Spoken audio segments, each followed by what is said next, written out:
Hey guys, welcome back to the channel. This week I'm going to be walking you through the things that I am no longer available for, and when I became unavailable for these things, my life improved dramatically. I'm going to account a lot of my success in my relationships, in my lifestyle, in my career, in everything, in my health and happiness and everything, to me becoming unavailable for the things that I'm going to be sharing with you in this video. So welcome, happy Sunday. If you're listening on Spotify, you won't see that I'm in a different format. I'm actually getting ready to go to a lunch, so I'm recording this while you get ready with me. This is not a freaking makeup tutorial, okay? So don't expect amazing makeup because there's not going to be that here, but there is going to be hopefully some tips and some advice that you can take on board and go away with that is going to immediately improve your life, because if I had adopted these things sooner, my life would have changed so much sooner, okay?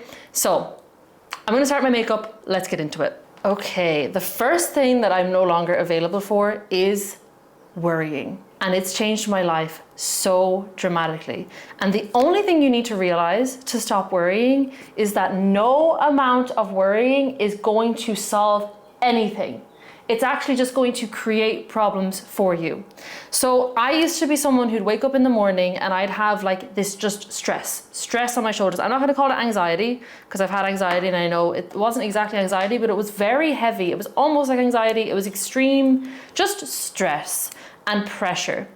And when I started meditating, I started breaking the habit of dwelling in a state of worrying about the future. And even outside of meditation, I wanted to take it a step further, because I would meditate in the morning and I would feel better, but I wanted to get to a point where I didn't need to meditate in order to start shifting my focus and dwelling on things and worrying about things. So now, every single morning when I wake up, I check myself and I ask myself, what are you carrying that you don't need to carry? What are you trying to predict and figure out and analyze and problem solve into the future that you've got no control over? What are you trying to control that is not your business to control and that you literally have no power over? So I'll do a little audit of the things that I'm carrying in my mind and dwelling on and worrying about every single day, specifically whenever I shower, because I just know I've like habit stacked that. And there's always something that I'm like holding on to a little bit too much, that I'm gripping onto in the back of my mind. I'm trying to figure it out. I'm trying to, think of every possible solution and every possible outcome and every possible thing that could go wrong, when all that's doing is robbing me of my power and robbing me of my energy. And as soon as I notice that I'm doing that, I then ask myself, okay, are you going to actually figure this out by thinking about it more? The answer is usually no. And then I say, okay, I am not available for this. I am not available to keep carrying this thing when me carrying it is not solving anything. And so I give myself permission to let it go. And the reason this is so important is because your mind is a garden. And it's your job to tend to that garden and to pull out any weeds that are poisoning your enjoyment of your garden. You've got to cultivate a mind, a mental landscape that you genuinely enjoy and can relax in and feel safe in. And one of the biggest weeds that's going to pollute that garden is you worrying and dwelling constantly about things that you cannot control. I'm not going to make my mental world, my garden, poisonous by putting weeds in there that do not solve anything and that don't serve me.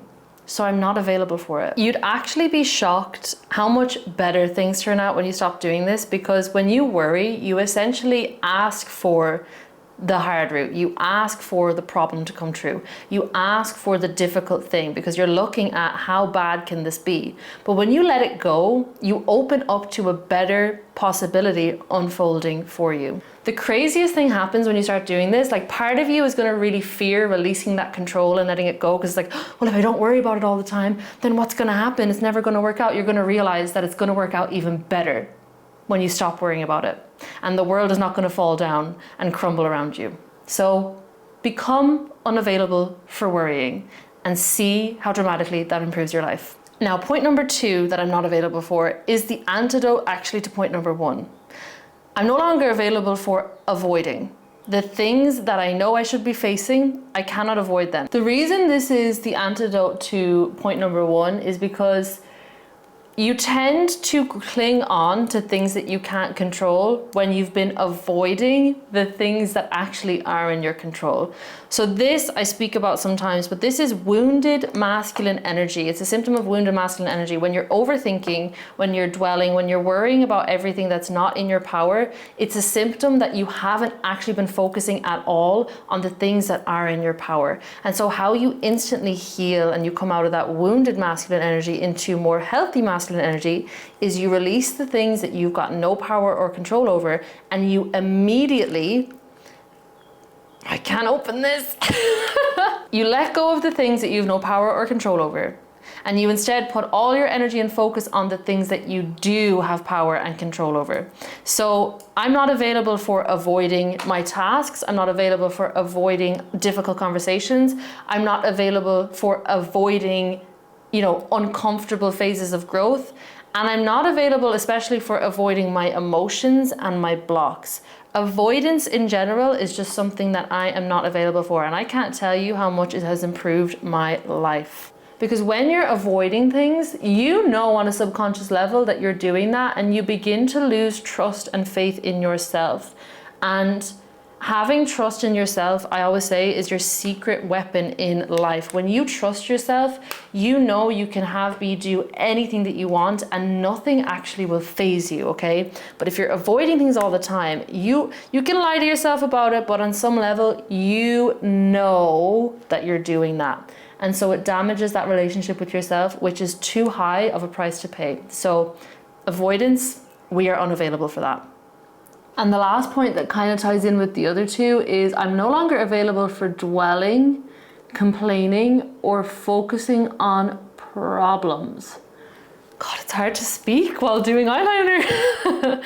But if I can't sort it, I don't stay on it. And this, I have like an autopilot system now for this, because I realized you can either be operating from the frequency of problems, or you can be operating from the frequency of solutions. And so long as you're dwelling on your problems, you are not going to find a solution. You're going to be in the consciousness of a problem, which is not the consciousness of a solution. So literally, I do this if I feel like, okay, I'm just being a little bit moany, I'm not in a productive mindset to be talking about this or actually trying to figure it out, I will just leave it. This happened a couple of days ago. I was speaking with my partner about something that I wanted to implement in my business, or something that I was frustrated with in my business. And I realized I was really, really tired, and I wasn't being productive in the way that I was speaking about it. And I noticed I was just kind of moaning, like I was kind of just complaining, which, okay, you shouldn't bottle up your emotions, but when it becomes unproductive and it just turns into complaining, I am not available for that, because that just keeps you in the energy of having problems, okay? And you're not going to figure anything out. So I literally turned to him and I stopped the conversation short, and I was like, sorry, I actually can't talk about this anymore, because I'm not going to be solution focused. I'm literally just going to focus on problems. So let's park this and we could talk about it again tomorrow. So I went, I relaxed, I got into a better mood, and then I came back to it and I was in a solution mindset, and then I was able to actually start being productive about the thing that I wanted to manage, basically. Okay, the next thing that I'm no longer available for is doubting myself. I've basically developed this attitude in life that nothing is bigger than me. Like, no matter what obstacle I face, no matter what next level I want to go to, nothing is off limits to me and nothing is bigger than me. I just need to, shift my identity, learn the skills I need to learn, and I can have basically anything that I want to have in this life. So this is something you actually learn with practice as well, but you have to make a conscious decision. Like, I'm no longer available for doubting whether I can handle anything that comes at me. And this is going to help you so much in stepping outside your comfort zone, because no matter what happens, you can handle it. So this also helps to not be putting things on pedestals anymore as outside your reach or off limits for you. And even anytime I set a new goal that might scare me a little bit, or that I know I need to shift my identity or stretch myself for, I always remind myself of the times that I thought I wasn't able to do something, or I thought something would be bigger than me. and I was able to rise to the occasion. And it's like that at every single level. And I always say, if someone else can have it or do it or be it, so can I. So I'm not available for self-doubt. This one I became unavailable for years ago, and it really kick-started having more confidence in myself, being able to do bigger and better things in my life. And that is becoming unavailable for putting myself down. I cannot now, when I hear someone putting themselves down, I just know how detrimental that is to everything in their reality. And like, the words you speak are the house that you're living in. So even if you're frustrated with yourself, or you want to improve something, say for example, like your appearance or your weight or anything, your finances, it's so much easier to make those changes from an energy of self-compassion, where you're moving, like making moves and making changes because you love yourself and you want to improve yourself and improve your life, not because you hate yourself and you're just putting yourself down all the time. That's going to put you in a negative feedback loop where you're just punishing yourself, and that's not going to lead to lasting change. So I always say, in this life, you need to be your own best friend, because the world can be a harsh place and a challenging place, and it's a lot easier to move through challenges and obstacles and make improvements in your life with grace when you are your best friend and you're standing in your own corner. And even if you make mistakes and you fall back, like, having that compassion for yourself helps you to just understand yourself better, rather than judging yourself and putting yourself down all the time. Because as a byproduct, automatically, if you want to be more confident, just start acting like a confident person would. And a confident person wouldn't be talking shit about themselves. So I am not available for that. The next one I'm no longer available for is being so serious all the time. I used to think my problems were the end of the world. Like, I used to be so narrowly focused, and I thought everything was just so serious and all my problems were literally life and death, but they weren't. So like, the things that I used to stress about and be worried about, me now, from my perspective, I'm like, oh my God, girl, get a grip. So now when I start stressing and dwelling on things, I always try to think about it like from a bird's eye view, like my higher self's perspective. Is this really that bad and that serious? And usually the answer is no. Like, if something is not life and death, endangering my health or the people that I love, then it is actually not that deep. It's not that serious.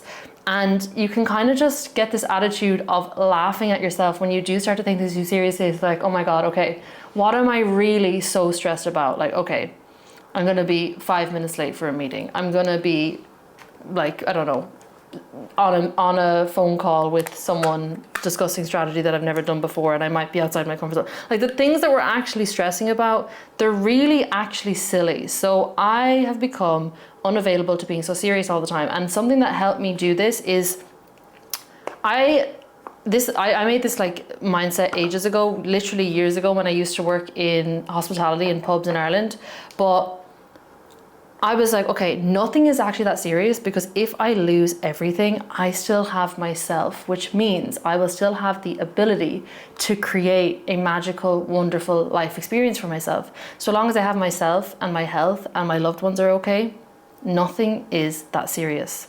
Oh, this one, when I became unavailable for this, oh my God, everything started shifting, everything. I am no longer available for abandoning myself. And this I'm getting better and better and better at. I'm not available for ignoring my intuition. I'm not available for ignoring my body. I am not available for disrespecting my own boundaries. I am not available for sacrificing myself just to please other people. No.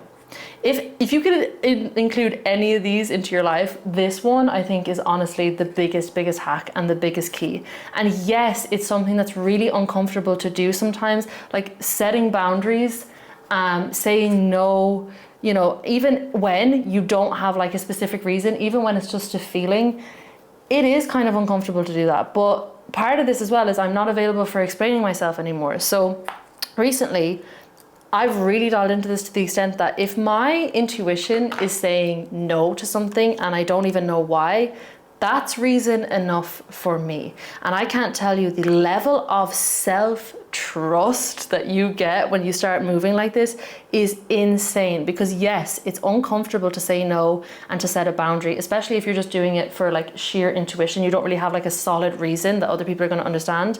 But it's more uncomfortable to keep abandoning yourself, because when you keep abandoning yourself, you lose trust in yourself and you don't really understand who you are, what you want, and you don't trust yourself to create a magical life on your own terms.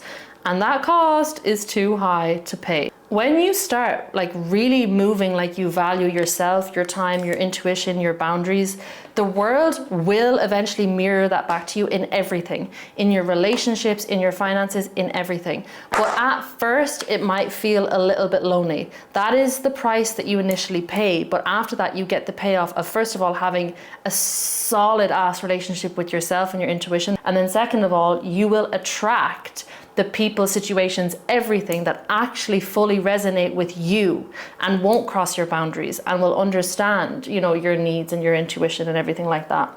The last thing I'm no longer available for is comparison and inauthenticity. Changing myself to fit in somewhere because I'm comparing to someone. So just because someone else is amazing, it doesn't take away from your amazingness. There's some quote, it's like a flower and a rose and a lily are both beautiful. Like the beauty of the rose does not take away from the beauty of the lily. They're both beautiful in their own way. And it's the same thing, like when you go out in public and you're interacting with people. For example, when I moved here, I was around a lot of like really successful, beautiful, cool people. And I had a tendency to like try to tune to other people and compare and put myself down. And recently I've really realized that you lose your value when you do that, because your authenticity is the thing that makes you literally shine and sparkle. There is literally no competition when you're in your own lane. And it's just not worth it to abandon yourself. Again, this is about abandoning yourself, but to abandon yourself just because you're around cool people. You are your most magnetic when you stay true to yourself and your character, no matter what room you're in. So I'm no longer available for diluting myself, censoring myself, changing myself, depending on the room that I'm in. Yes, I'll be respectful, but I own who I am fully and I stand on what I say. I used to have this kind of guard up, especially when I was around people who maybe had more success than me or who might have intimidated me a little bit in the past. I used to have this guard up where I would put on a little bit of a front, and you know, especially if someone was like unfriendly or whatever, I would want to close my own heart because of that. But you can't let how other people are in this world dictate your character. You can't close your heart just because other people are acting a certain way if that doesn't align with your character. And my partner is such a good example of this, because he is an amazing networker and he will go and like talk to anyone, and sometimes people are not friendly, but he never lets that sway him and his energy. And that's why he's become so successful and such a good networker, because he stayed true to himself and his values even when people were not so nice. Okay, that's all for this video, guys. I am running so late. Please remember, you get to decide what you are and aren't available for. This is your life, this is your mindset, this is your world. So you don't have to keep carrying these patterns that no longer serve you if they're just keeping you small and trapped in a life that you don't love. I hope these points gave you some inspiration. Happy Sunday. I love you all so much. Thank you for tuning in, and I will see you next week.